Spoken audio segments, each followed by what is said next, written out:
এক কাতারে এক আহারে বসে ধনী গরিব সহ সকল ধর্মের মানুষ ইফতার করছে।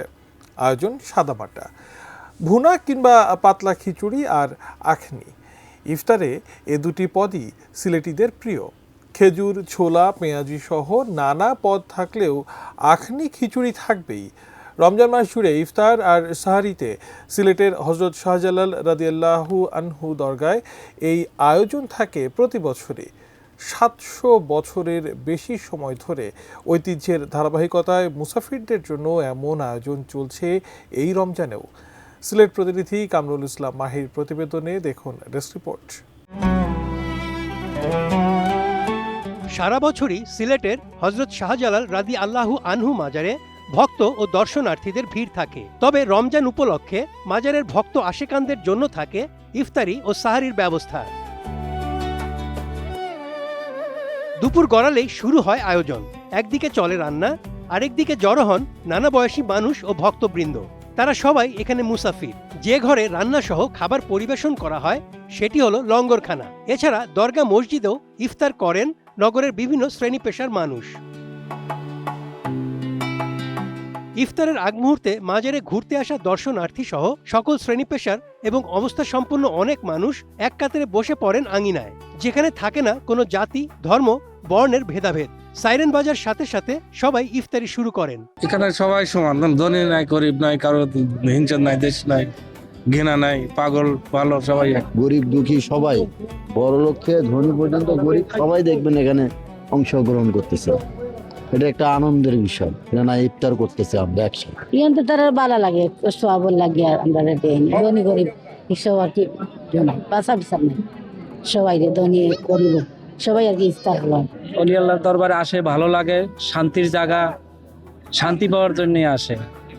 এই যে কার খাওয়ান কেটা দিতে পারে, এই যে কত মানুষের খাওয়াইতে আছে, এটা তো একটা ভাগ্য।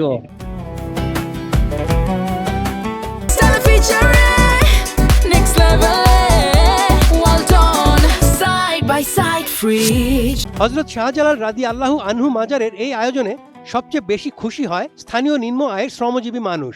এছাড়াও ঐতিহ্যবাহী এই ইফতারের স্বাদ নিতে দেশের বিভিন্ন প্রান্ত থেকে মানুষ ছুটে আসেন সিলেটে। আসছি কিশোরগঞ্জ থেকে, আমার অনেক ভালো লাগছে এই আয়োজনটা দেখে, এবং আমাদের অনেক সুবিধা, যারা আমাদের অতিথি এবং যারা বাইরের মানুষ তাদের জন্য খাবারের যে এত ব্যবস্থা, এবং মাজার কমিটিকে আমি অসংখ্য ধন্যবাদ জানাচ্ছি।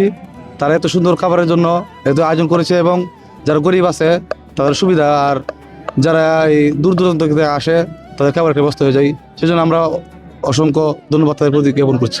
প্রতি বছরে সব সময় যত লোক আসে করে যায়, কোনো টান পড়ে না, খাওয়ার টান পড়ে না ইফতারির।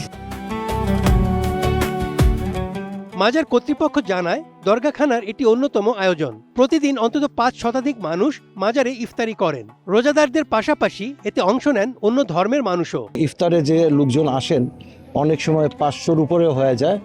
আমরা সবাইকেই একই কাতারে আমরা ইফতার করাই। আমরা তখন আর দেখি না কে হিন্দু, কে মুসলিম, কে বৌদ্ধ, কে খ্রিস্টান। আমরা মনে করি সবাই জালালের মেহমান, এই হিসেবে আমরা তাদেরকে আপ্যায়ন করি। ঐতিহ্য না বলে একটা দায়িত্ব, মানে পরোক্ষভাবে একটা দায়িত্ব বলা চলে। কারণ যারাই দায়িত্বে আছেন ওনারা মনে করতেছেন যে এটা আমাদের এক ধরনের মানবিক দায়িত্ব, সেই হিসেবে আসলে করে আসছেন। শাহজালাল মাজারে ধনী, গরিব ও নানা শ্রেণী পেশার মানুষের এক কাতারে বসে এমন ইফতারের আয়োজন অসাম্প্রদায়িক বাংলাদেশের সৌহার্দ্য আর ভ্রাতৃত্বের এক অনন্য নিদর্শন। Desk report, ATN news.